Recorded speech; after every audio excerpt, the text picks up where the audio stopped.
Good day, all. Ira Epstein of Linn Associates with your agriculture wrap-up for this Tuesday, and we are now on April 21st, 2020 after 5:30 p.m. So at this hour, they've lost all the quotes on this. They'll pop back in starting at 7 o'clock when the grains reopen. It's been a historic 2 days in energy prices. They have really done things that nobody's ever seen. The people that had the money and the wherewithal to take delivery and buy yesterday, I guess, in crude when it closed at a negative $37, ended up making a killing because the market finished up at $10 today. So that's a pretty big rally, right? But who could do it? And where do you have the storage facilities? It's weighed on, though, everything, and it's weighed on the stock market. It's weighed on everything because if you look at the commodity sector, there's not much that's bullish about it. Grain prices are down, meat prices are down, copper, yeah, it's come off the $2 level, but I don't think it's $2.28 is dramatic increase. You know, could be. If factories get back to work, we've probably seen some lows there. Auto manufacturing, you got to get that up to get platinum and palladium going. And in the soybean market and the corn market, we need business. It's that simple, and we're not seeing it. Don't tell me about the little purchases that you're seeing out of China. China hasn't lived up to their deal so far, and the question is, will they, can they? And that's going to be the interesting part of a lot that is going to go on. When we look at a weekly area chart of just closing prices, for the week, we're down 1 3/4 cents, and we've broken through some important areas. And on the weekly chart, the bigger question is, are you going to go down and challenge the $8 level or not? Obviously, what you want to see is the market get back up and over 867 to take out a previous weekly rally high. Got it on a close. When I go to the daily charts here, you can see how the market, and I'll come back one day, this low. Yesterday, today you spike through it, and then you come back and you close higher. So far, the challenge of this low that we made back in March at the 830 level has held up. We've also seen a hellacious break in prices from a recent high of 877.5 down to today's low of 818.5, but we did come back 20 cents off that low, and that should not be forgotten. Why did the market rally today? It gets to be interesting. We'll talk about that. You've been under the 18-day average since right here. And since then, you've gone into the free fall. I use the 18-day average as my line in the sand. When I'm under it, I have an automatic bearish bias. When I'm over it, I have an automatic bullish bias. Then that filters other parts of my technical indicators. But I want to know where that is because I do believe in some manner the algos and pro traders, they're looking at these numbers. They don't have to be my exact moving average, but there's something. They could be exponential, they could be simple moving average. They're looking at things. And that carried this market down. Now, I wish I could tell you it's been in a downtrend. It's been in a free fall, but it doesn't have a pattern like it did here of lower highs and lower lows. It just went straight on down. When we put on the Bollinger Band, we start to get an idea of what happened. This was Friday's action. You hadn't hit the Bollinger Band yet. You've got wide Bollinger Bands. When you have wide ones, the market can either lay on them or hit them and turn away. I often look to see where the slow stochastic is to get my idea. But let's first look at it. Hadn't hit it. Yesterday, you make a run, you miss it by a half a cent.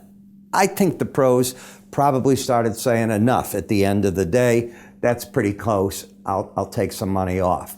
Okay, they may not have caught the low, let me come over here, the low today, but they certainly did better than where the settlement price was. Okay, staying under a Bollinger Band only occurs 5% of the time.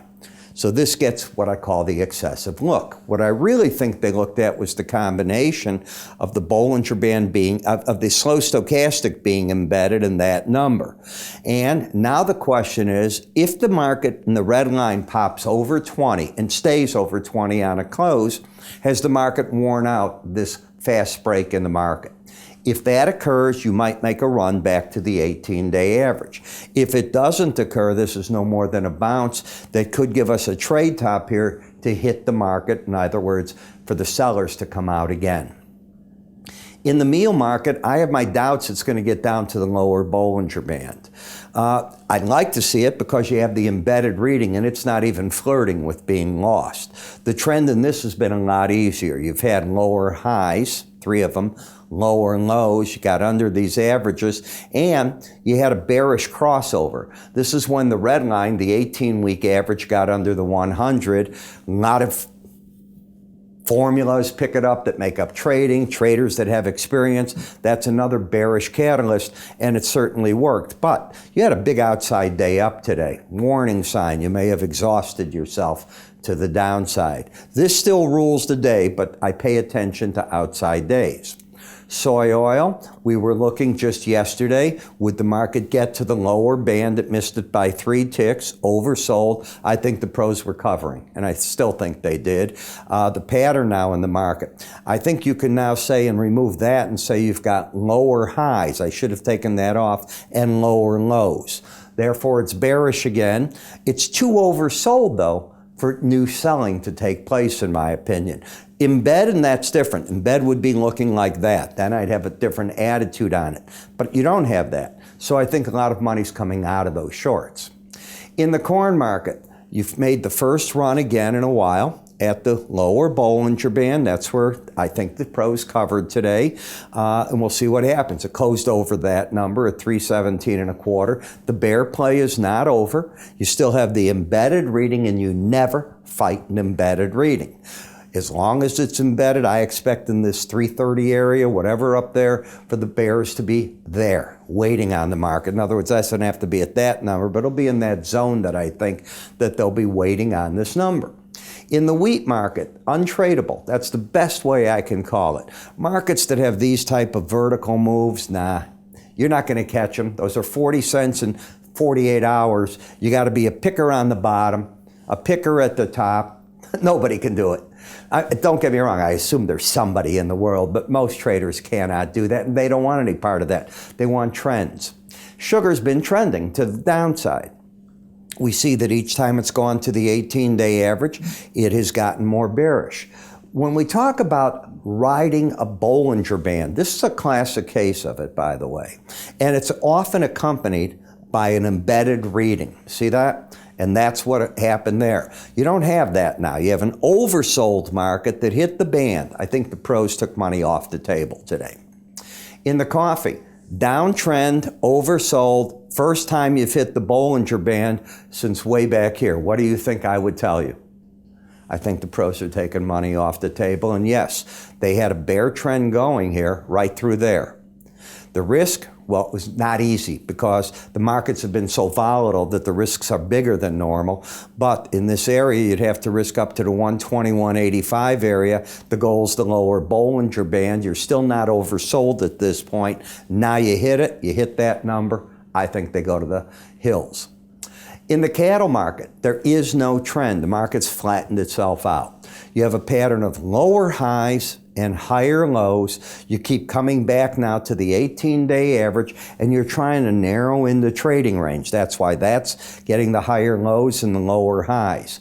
What could the market find it easier to do? Probably get bullish than bearish. Why? If you were to get back down and you take out this low, and that low specifically is 80.27.5. So if you were to get under that low on this pattern, what would your pattern be? Then you'd have lower highs, lower lows, right into the wherever that Bollinger Band is. Get up from here and close over the 18-day average, and the bulls will say, momentum's turned back up with the bias. I've got higher lows, but you got to take out 88.12 to get going. That's the dilemma. Neither side has yet set itself up. Last, in the hog market, this is the first time you're going to hear me say this. I think the shorts are covering. We had a warning sign right here when you lost the embedded reading. Now you lost it again. That doesn't mean it can't regain it again tomorrow. I think not. I think that the market is saying it wants to make a run to at least the 18-day average of closes to complete the loss of momentum and go back to that line in the sand. So we'll see if I'm right or wrong, but that's what I'm expecting to see. You know, one of the things I try to do is teach a lot, and I know a lot of you are also spider ETF traders. And if you are, you know, I embarked on this a couple of months ago, and now my subscription service is going and so on.